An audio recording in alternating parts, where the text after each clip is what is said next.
Ladies and gentlemen, welcome back to Anything Goes. My name's Andrew Leaker, and today I'm proud to be joined by Ben Crocker. Ben, like I said, I remember the first time I had you on the channel, and I was referred by Chris Jenkins. Said, "Could you get this lad that trades with me in the gym on your channel?" I was like, "Yeah, everyone in the gym," and I was like, "This is a legend in making." We clicked, we vibed, and honestly, where you've gone, I believed it from the start, and a lot of your fans believed it, and you are here now. About three or four title defenses in, so. I just want to recap it now. Obviously, we did do an interview on the night, but I just want to take you back, not too far back, because there's going to be a few fights you're not going to remember. But let's go to the first Stelios fight. How did it feel? So your first opportunity should have been for the IBF welterweight European title, but it wasn't. For some reason, you weren't allowed or you weren't qualified to have it. But it was an eight-rounder, April 27th, 2024, on the top tier show, and you came down and beat the hometown favourite. Yeah, so I think from that fight, that is what has pushed me on to get where I am now. I remember I had a fight already lined up, and I seen Gary, and he said, "Look, after this fight, there's a potential fight with a Greek guy for the IBF European title." That didn't come. The belt didn't come off because I didn't do enough rounds or something like that. So I didn't qualify for the belt, but they still said, "Oh, do you want to fight?" And we'll do an 8-rounder. Once you do the 8-rounder, you can fight for a title next. So I said, yeah, let's do it, because he was 15-0, and I just knew beating him is just going to open so many doors, and that's what happened. You know, I went over there, was it a year ago or 2 years ago, a year and a half ago, whatever it was, beat him on an 8-rounder, which I'm glad was an 8-rounder, because I punched myself out after 2 rounds, and I was fucked. And so if it was a 10-rounder, I would be fucked those last 2 rounds. But no, I'm glad it was. I'm glad it was an 8-rounder. Close fight. I think I beat him by a point. The next morning, then his team messaged my team, "Do you want the rematch?" I was like, 100%. Let's get a belt on the line. And it was literally made like that. And then we had a rematch for the belt. And you mentioned that there. So before you go on to the rematch, which was spectacular, talk about the initial fight. Obviously, do you feel, and obviously you're the Welshman coming down to Essex, you're the Welshman coming down to the southeast of the United Kingdom or of England. Do you feel that you was the away fighter, even though on the poster maybe you were the home fighter? Do you believe you were put in there to so they're thinking, oh yeah, we've got this guy, yeah, we can beat him, we can take him on? Because I know Gary's opinions after, and Gary did say that. So like I said, we go down to Essex. Like I said, I remember when you made your York Hall debut, and you pack it out with your Welsh faithful. You get the flags, you get everyone, you bring your hundreds down. How many fans did you get down for this one? Obviously, you had your partner, you had quite a few. And how did it feel coming down? You brought your Welsh army. On the Essex fight now, the first Essex fight. The first Essex fight. Yeah, I think I brought about 40 or 50 fans, I think. And, you know, that's pretty good going for someone who hasn't got, you know, fans all over the UK, just a small little city in Wales. I brought about 40, 50 boys and girls, and it was great. I mean, the atmosphere was amazing. To be fair to Johnny, he treated me like the home fighter, but I knew I wasn't the home fighter. I mean, because obviously Stelios boxed out of Essex. They were all raving on about him. Like, he had all these sponsors. Even though Johnny treated me well, I always know I'm the away fighter. Every time I'm boxing out of Wales, I am the away fighter. That's just the way it is. And talk about the actual fight. So you knocked down their boy in the second or third round. It was a war. I was honored to be there ringside. What a fight it was. And like I said, I could feel it, bro. 90% of the arena, if not, let's just say, apart from your pocket of fans, 95%, almost 100% of fans apart from yours were probably against you and probably did want Stelios to win. So we go into the fight, you knock him down. The scorecards, I believe, were 75, 74, or 76, 75. So it would have been a draw if it wasn't for the knockdown. Do you feel like that was merited, or do you feel like you controlled most of the rounds and it should have been more decisive? To be fair, I think I easily I punched them apart for the first 4 rounds, I'd say, including the knockdown. So I can't remember what I watched the fight back, but I can't remember too much of it compared to the second one. It was close. I remember it being close. So yeah, having that knockdown did favour me. I think if I didn't have the knockdown, it probably would have been a draw. But I don't think it should have gone the distance. When I hurt him in round 2 and dropped him, no, I hurt him in round 2, so I dropped him in round 3. I think it should have been called off then. But him being a home fighter, I think they favoured him a bit more and give him the chance. And does that just show in life, in business, in boxing, you've got to take the risks to become a champion. You have to take the risks to get the win. Do you feel like you're proud that you've done this? Because most people would have sat on the fence, waited for another opportunity, or would have wanted a home show themselves. So did it show the balls, the cojones you have that you went out there and you got that win? And then obviously you probably wish the first one was for the title, but everything happens for a reason and you got the rematch. So does that just say a lot about you, Ben Crocker? Yeah, definitely. Like whoever Gary gives me, if Gary texts me saying, "Oh, we're going off for this fight with this boy, do you want it?" And I'm confident in Gary, and I'm like, "Yeah, let's have it." I don't think I've turned anyone down that Gary has, sent to me. But I think that's the thing with this sport. You've got to take the risks, especially coming from Wales. It's such a small little country. We don't get the opportunities like English do. Like look at I can't remember the last time it was a massive show on in Wales. There's hardly any shows here anymore. So you think you've got to take the opportunity, fight away, and just prove how good you are. I believe the last one, if we're not talking about small hall shows, I think it was Lauren Price when she fought for a world title a year or so ago. So yeah. Yeah. And obviously, like you say, if you look at the casual fans and you look at the outsiders, everyone's going to say Joe Cordina. But now I feel like Wales is building, not only yourself, not only Carvel Crocker, but Reese Edwards. I think the name's becoming bigger and bigger. And obviously Chris Jenkins to the British fans, but I think worldwide, it's not only just Joe Cordina now, is it? That's it. No, we have got some really good talent in Wales. That's why I want more shows to be on in Wales. I want some of these big promoters to put more shows on, Put someone who is a superstar at the top of the bill, say like Anthony Joshua or something like that, and then get all us on the undercard. Get like Joe Cordina, Garmin Gwynn, Reese Edwards, me, Kieran Jones, Carvel. Get all the boys on it. And I love that, and sell out the Millennium Stadium and go back to Cardiff, and you're going to sell out Swansea's ground soon in the future. Yeah, that'd be the dream. Everyone wants to fight in the hometown in the stadium. That'd be a dream. So let's go on to the rematch with Stelios. Obviously, you have one up on him. So we go into the rematch. Stelios, the second time, December 2024, for the IBF European title. What'd you make of it? He came out. I knew he was going to come out strong. But to be honest, I thought it was going to knock him out, especially how easy I hurt him in the first fight. He came out a completely different fighter. On the night, I thought the fight was really, really close. You know what I mean? I thought, fucking hell, this could go either way. I had the win, obviously buzzing with it. I watched the fight back. When I watched it back, actually looking at it from, a point of view from outside the ring, I beat him by at least 4 or 5 rounds. It was a comfortable win. I was hitting, I'd move in, I was catching a lot of shots. Even though he was pressuring me, I was catching the more I catching shots. And yeah, I think I won more convincingly. So yeah, when I watched it back, I did realise, yeah, it's not as close as I thought it was. And up until your next fight, obviously we're going to get to, would you say that was your proudest moment in your career? Yeah, definitely. Winning that belt, yeah, definitely, 100%. And obviously, they say it with us, they say it with England, when we go to a national tournament, bring it home. But how good did that feel to bring the belt home to Wales? And it's not just a Celtic belt, it's not a standard British belt, it's a European belt. This is an achievement, I think, the first European belt to come back to Wales in a decade. I think it is, yeah. I think it is the first one of that, the IBF European. Winning that, it was a super proud moment. I think Swansea is a great little city. Like they were getting me doing a football pitch walk down the Swan Stadium. Yeah. I was doing like on the white collar events, coming up with my belt, just showing it off to people. Same on like an unlicensed boxing show, showing it off. So I had a lot of support and a lot of love off people in Swansea, and it does make me proud to be from here. And so, going from the two Stelios fights, obviously, again, another thing that wants to be mentioned, he was George Camboso's sparring partner, and you probably had a lot of that talk going into it. Do you feel that, what do you take from the two fights of Stelios, and that's your first rematch and kind of rivalry in the sport?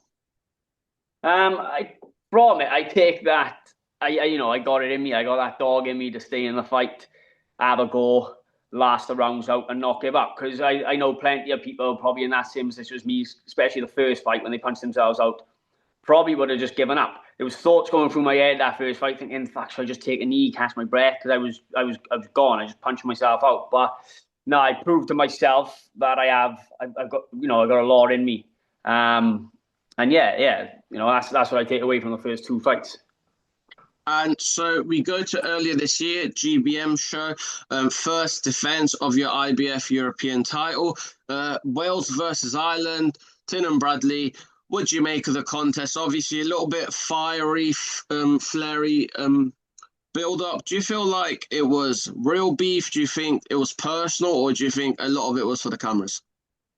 A lot of it was for the cameras, because off camera he was quite sound, to be fair. But on the camera, he gives off his persona that he's the man. But yeah, no, off cameras he was all right. But obviously lately he's just been a bit of a cock, hasn't he? But I think that's just the Irish for you. Like the Irish just all think they are tough fighting warriors from like thousands of years ago, and they still got that sort of pride in them, innit? But on the lead up to the fight, it was all for the cameras, like the persona he was giving off, and then off cameras he was really sound. But then, obviously, since this fight, he's sort of changed the way he is lately. And obviously, another main event. I think this is going to be four main events in a row for you. I mean, you've main evented before, but how does it feel that I want to call you this? You're a British star, you're a Welsh star, and I think you're a worldwide star at this point, in a sense that you're headlining Dazn cards.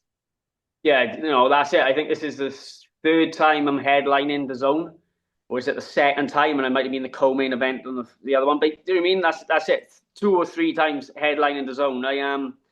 I'm proving that I do belong up here with the best, and I'm proving that I deserve to be signed by someone. So I'm hoping get Sean out the way now, and hopefully one of the big promoters sign me for my multi-fight deal and just give me that break I need. Hopefully Eddie Hearn and Frank Warren get the checkbooks out and you got your Welsh superstar. So talk about that fight. It ended up being a draw at York Hall. Last time you were at York Hall, you did get a win. Do you feel you've done enough? I think a lot of your fans, a lot of neutral fans thought you'd done enough to win the fight. Do you feel like, again, similar to Stelios, that you went there and fought their hometown favourite, if not, you fought their fighter? Exactly. Do you know what I mean? Like, I went there in London on a GBM bill, fighting a GBM boy, and I come out with a draw. And I watched the fight back, and I would probably give it a draw. So I'd give the first couple of rounds could have gone either way. I'd give then 5, 6, 7 to Teenan, 100%, and then 8, 9, 10 to me, 100%. That is a draw. And then you'd have all his fans on social media, oh, it's a robbery. I'm thinking, what do you mean it's a robbery? I've come over from Wales on his home show and had a draw. He obviously wasn't good enough to beat him, do you know what I mean? To beat me. So, yeah, I had a lot of shit off on social media off his fans, but it's just the way it goes, isn't it? They all stick together. But when I watched that fight back, yeah, I was proud of myself, just because he was... I think what was happening was he was looking more busy than actually doing anything. So, like, say I was just sitting there waiting to throw. Just because he was moving around, rolling his arms, doesn't mean he was throwing any more than me. But I don't know what people are raving on about, saying he beat me by miles. It was a close fight. I think a draw is a fair score. Like I said, first couple of rounds could have gone either way. He definitely had 6, 7, 8, 5, 6, 7. I had 8, 9, 10. And do you feel after both hands are raised, do you feel a little bit of relief? Because, as you said, you feel like, if you're looking on the outside, they wanted to take that title from you. They wanted to take that away from you. And you're like, no, mate, I've got it. That's my title. Do one.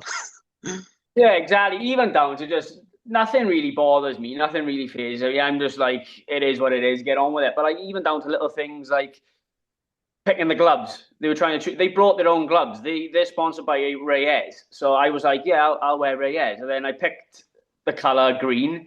And then his team was like, oh, you wear the green ones as well, even though you wanted to wear the orange ones. Then they were trying to get him to walk last, even though I'm the champ. I should be walking last. But like, none of that really fazed me until people started saying, like, why are they doing that? They're just trying to get in your head.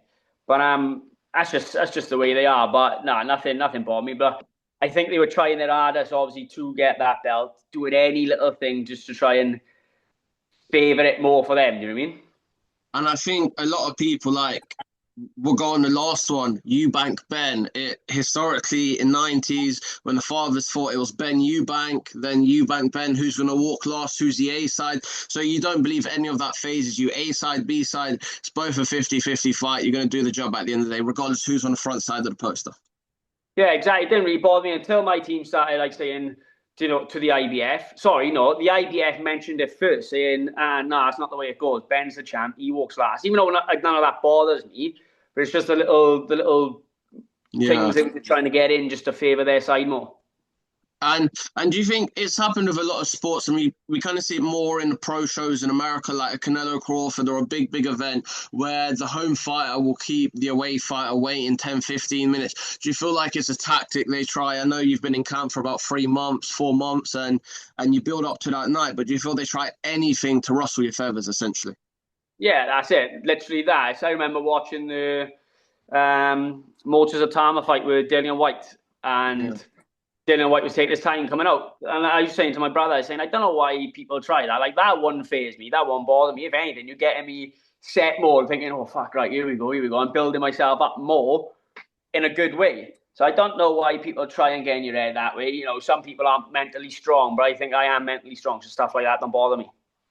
And again, people say this when they lose to a journeyman, or they draw with a journeyman, or draw with someone they shouldn't have. Again, you said this.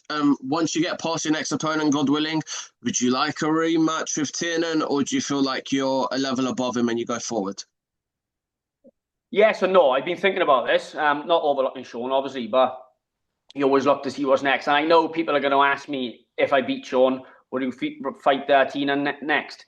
The only way, if I beat Sean, the only way I would fight Tina next, which would be worth my while, is if there was another belt on the line, because they're all raving on Sean's the next world champion. So if I beat him, does that put me next in line for a world title? Do you know what I mean? So the only way I would fight Tina after beating Sean would be for the supposedly triple offer he offered me the first time and another belt.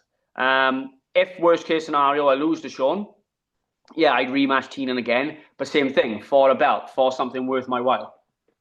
100%, because you know your worth and you know why it's worth revisiting.